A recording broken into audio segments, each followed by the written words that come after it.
Hello दोस्तों, स्वागत है आपका हमारे यूट्यूब चैनल पर। जैसा कि मैं हर एक दिन अल्टरनेट करके आपको फीटर टेट थ्योरी का वीडियो प्रोवाइड करवा रहा हूं। जैसा कि मैंने पहले ही बता दिया था कि यहाँ पर फ्री ऑफ कोर्स पूरा फीटर थ्योरी का जो है सारा कोर्स करवाया जाएगा। और अगर आप लोग सपोर्ट कीजिएगा तो और भी अच्छे तरीके से इसका जो है थ्योरी करवाने के बाद ऑब्जेक्टिव क्वेश्चन भी आएगा। तो आप लोग अभी तक अगर मेरे साथ नहीं जुड़े हैं तो जल्द ही जुड़ जाइए, क्योंकि आज जो है यह फीटर टेट का 6ठा लेक्चर है और इसमें हम बात करेंगे तीसरे चैप्टर मापन की पद्धतियां एवं इकाइयां के बारे में। ठीक, इससे पहले मेरा 2 चैप्टर हो चुका था, जिसमें कि सेफ्टी और परिचय से, और दूसरा था मापन एवं मापी औजार से। आज हम बात करेंगे मापन की पद्धतियां से और कौन कौन से माप कैसे लेते हैं। पिछले चैप्टर में हमने बताया था कि माप लेने की कौन कौन सी विधियां हैं। तो मैं थोड़ा सा फिर से एक बार रिपीट कर देता हूं कि माप लेने वाले कौन कौन से विधियां हैं। तो पहला मैंने बताया था डायरेक्ट मेजरमेंट, यानी प्रत्यक्ष माप द्वारा। प्रत्यक्ष माप द्वारा में क्या होता है, कोई अगर जॉब है और इसकी माप हमें लेना है तो क्या करेंगे, डायरेक्ट कोई मेजरिंग टूल लेंगे, स्टील रूल लेंगे और जाकर के माप देंगे। ठीक, तो प्रत्यक्ष माप में बस इतना होता है कि डायरेक्ट मेजरिंग टूल से हम माप लेते हैं, जिसमें कि आपका एग्जांपल आ जाएगा steel rule, vernier caliper,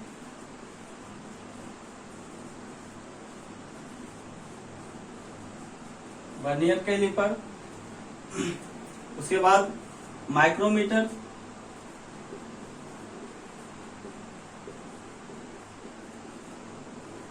ETC।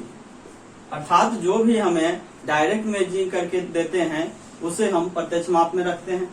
दूसरा आपका है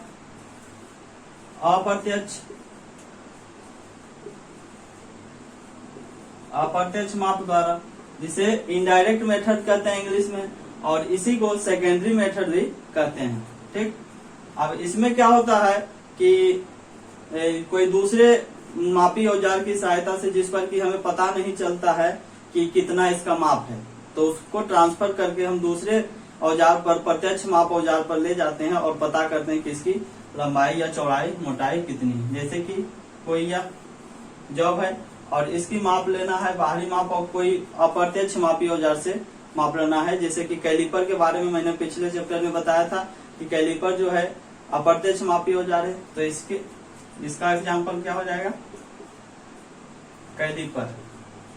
तो कौन सा caliper, outside caliper, inside caliper, यानी कैलिपर, जो भी कैलिपर मैंने बताए थे, कैलिपर हो गए। या फिर जो हम लोग तौलते हैं, जिस तरीके से हम लोग तौलते हैं वो भी आ जाएगा। ठीक, इत्यादि ला सकते हैं। तीसरा एक और आपका है कंपैरिजन मेथड से। ठीक, तुलनात्मक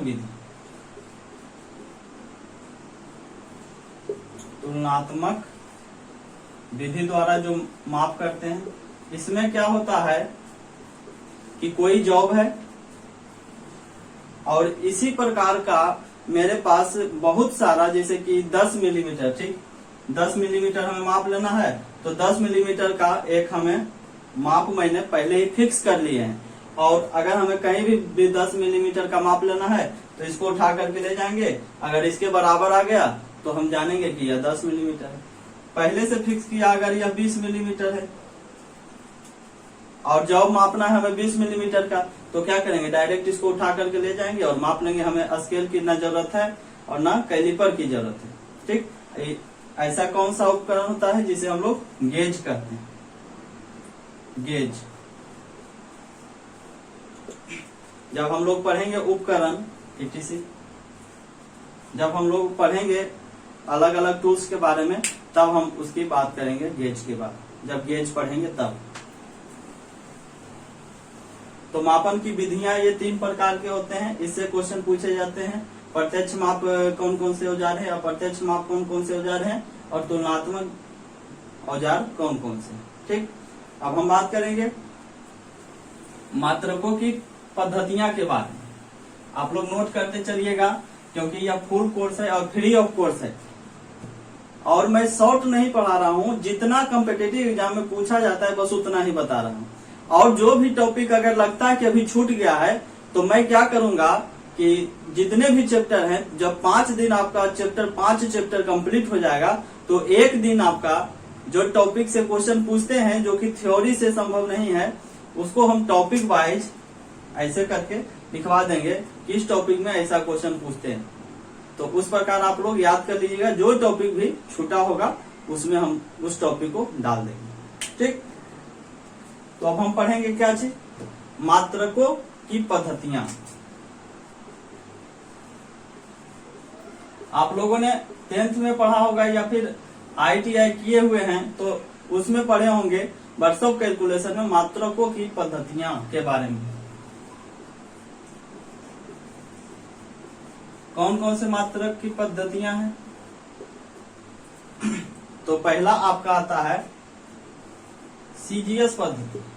ठीक, CGS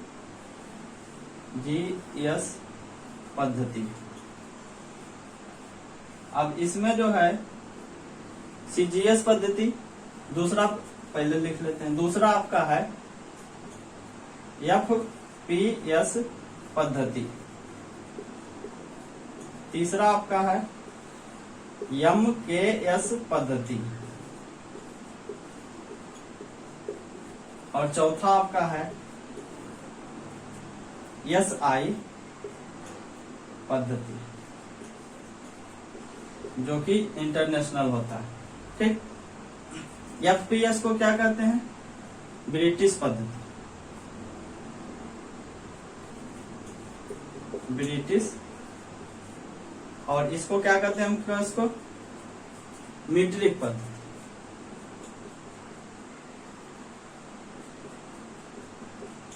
मीट्रिक मेथड। ठीक, और CGS पद्धति को क्या कहते थे? फ्रेंच मेथड कहते हैं। तो तीनों का अलग अलग नाम है, और SI तो इंटरनेशनल। अब CGS का मतलब होता क्या है? CGS का मतलब C से तात्पर्य है आपका, C से सेंटीमीटर। यह जो है CGS क्या बताता है? सेंटीमीटर। G से बताता है आपका ग्राम। ग्राम किसकी इकाई है? तौल की इकाई है, कितना ग्राम है वो हमें बताता है कि यह कितने वजन का है। यस से क्या होता है? सेकेंड। तो यह किसकी इकाई है? टाइम की इकाई है। अब इसका तो काम हो गया। FPS पद्धति जिसे हम लोग ब्रिटिश पद्धति कहते हैं, इसमें F का क्या तात्पर्य है? F से हम लोग फुट, लंबाई की इकाई फुट। उसके बाद P से पाउंड, और S से सेकेंड। क्वेश्चन पूछ देता है बार बार कि CGS पद्धति, FPS पद्धति या MKS पद्धति, तीनों में कौन सी मात्रक कॉमन है, यानी कि तीनों में कौन सा मात्रक सेम आता है? तो वह है सेकेंड, टाइम का जो मात्रक है सेकेंड। उसके बाद MKS में M से आपका मीटर,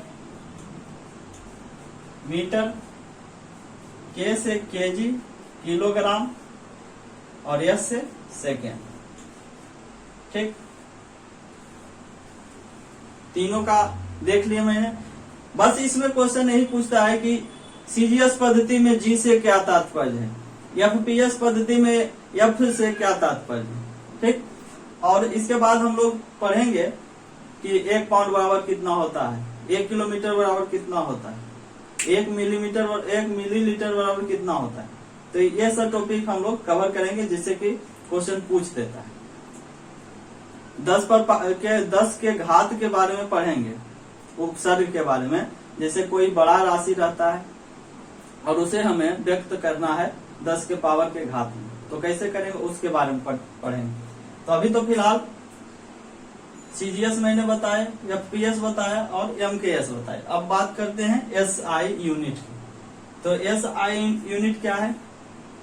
तो एसआई यूनिट है जो कि पूरे इंटरनेशनल लेवल पर उसका मान्य है।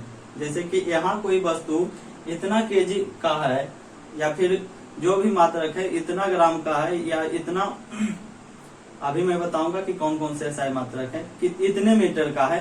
तो आप अमेरिका भी चल जाएंगे या कहीं और देश में चले जाएंगे तो वहां भी आपका मात्रक सेम रहेगा।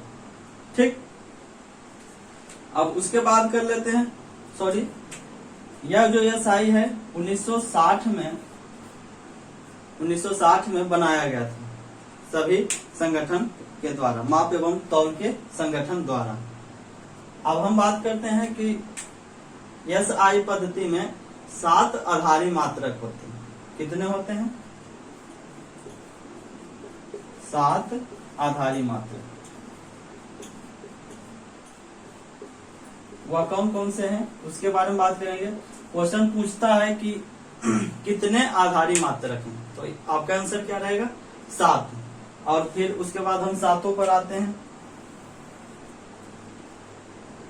पहला आपका लंबाई। ठीक, लंबाई में, तो लंबाई में एसआई में इकाई जो है या मीटर होता है।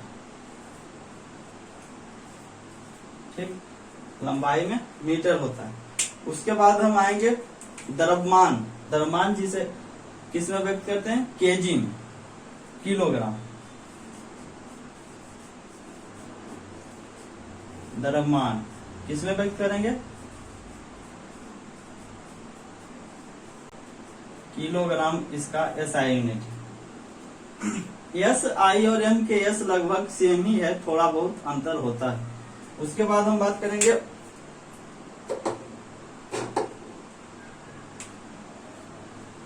समय की। तो समय का एसआई मात्रक सेकेंड ही होता है, सेकेंड। और इसका जो है संकेत स्मॉल एम, केजी और एस, सेकेंड। ठीक, उसके बाद इसमें आता है विद्युत धारा।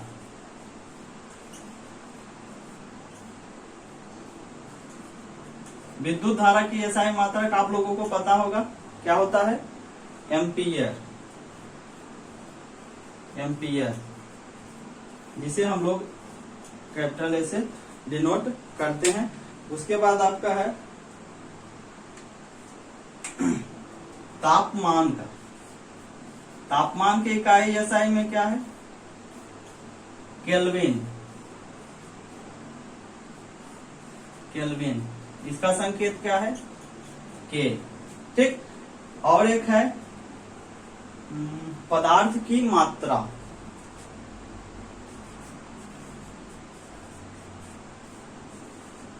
पदार्थ की मात्रा का एसआई यूनिट क्या है? मोल। क्या होता है? मोल, जिसे हम लोग एम, कैपिटल एम से डिनोट करते हैं। 3, 3, 6 मेरा होगा। एक और कौन सा बच गया? एक आपका हो जाएगा प्रकाश के, प्रकाश का हो जाएगा ज्योति, हाँ, ज्योति तीव्रता का। ज्योति तीव्रता की एसआई मात्रा क्या होती है? कैंडेला, जिसे हम लोग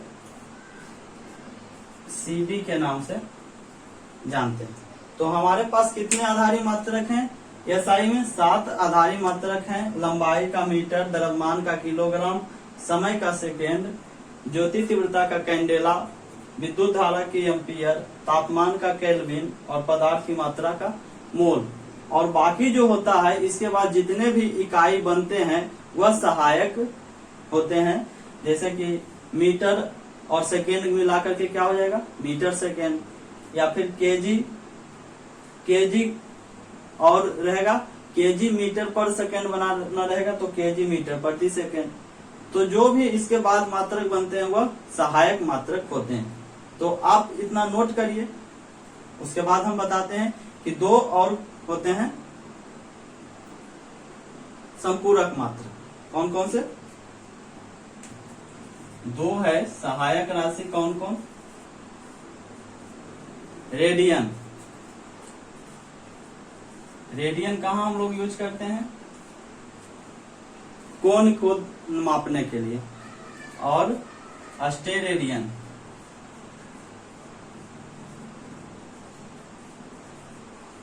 अस्टेरेडियन हम सब ठोस कोण को मापने में करते हैं। तो सहायक मात्रक 2 है। कौन कौन? रेडियन और अस्टेरेडियन। ठीक। तो मात्रकों की पद्धतियां हमने पढ़ा और इसके पहले मापन की विधियां पढ़े और इसके बाद इसमें थोड़ा सा टॉपिक और बच गया है, वही वाला कि कौन कौन से उपसर्ग है बहुत बड़े मात्रक को दर्शाने के लिए, बहुत छोटे मात्रक को दर्शाने के लिए, और कुछ इसमें जो तथ्य है 1 किलोमीटर बराबर कितना होता है, 1 मीटर बराबर कितना होता है, उसके बारे में हम लोग अगले वीडियो में बात करेंगे। तो अभी तक हमारे चैनल को आप लोग नहीं सब्सक्राइब किए हैं तो जल्दी सब्सक्राइब करके मेरे साथ जुटिए और तैयारी कीजिए पूरे फीटर थ्योरी का और बैठिए कंपटीशन में और देखिए 60-65 नंबर आपका 75 में से बन रहा है या नहीं। ठीक है, तो आज के लिए इतना ही। मिलते हैं अगले वीडियो में, तब तक के लिए धन्यवाद।